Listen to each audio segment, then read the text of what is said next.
রাস্তার ২ নম্বরই কাজের বিরুদ্ধে ক্ষুব্ধ গ্রামের মানুষ। ঘটনা চরিলাম ব্লকের অধীন রংমালা ভিলেজ এলাকায়। জানা গেছে, রংমালা এলাকার রাস্তাটি দীর্ঘদিন ধরে বেহাল।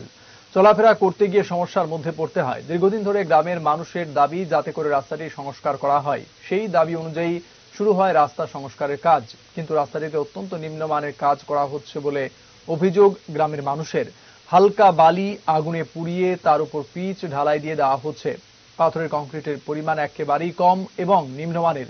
শনিবার রংমালা ভিলেজের চেয়ারম্যান বসন্ত দেববর্মা সহ গ্রামের মানুষ ২ নম্বরই কাজের বিরুদ্ধে অভিযোগ তুলে ব্যবস্থা গ্রহণের দাবি জানান।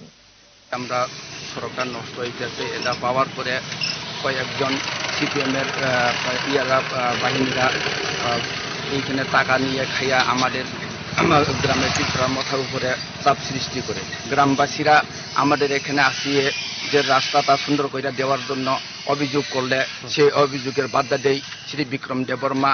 দিনের বেলা কেউ কথা কইতে পারে না, সারাদিন আমাদের রংমালার বাজারে গিয়ে সারাদিনে কত রকম কথা কইয়া মানুষের দমকাইছে কথা বলার জন্য কেউ সুযোগ পাইছিলাম না, যার জন্য আজকে আমাদের এই এলাকার বাসী রাস্তা বালার জন্য চাইছিলাম, কিন্তু সে রাস্তা অভিযোগ করতে কেউ পারছিলাম না। শ্রী বিক্রম দেববর্মা ২-১জন আসলো, তাদের সঙ্গে আমাদের একজন মেম্বার আসলো, মেম্বার না আমরা মেম্বারটাকে সঞ্জিত দেববর্মাকে জোরদার করে ডাইকে নিয়ে তাদের সঙ্গে কথা বলার জন্য অভিযোগ করে।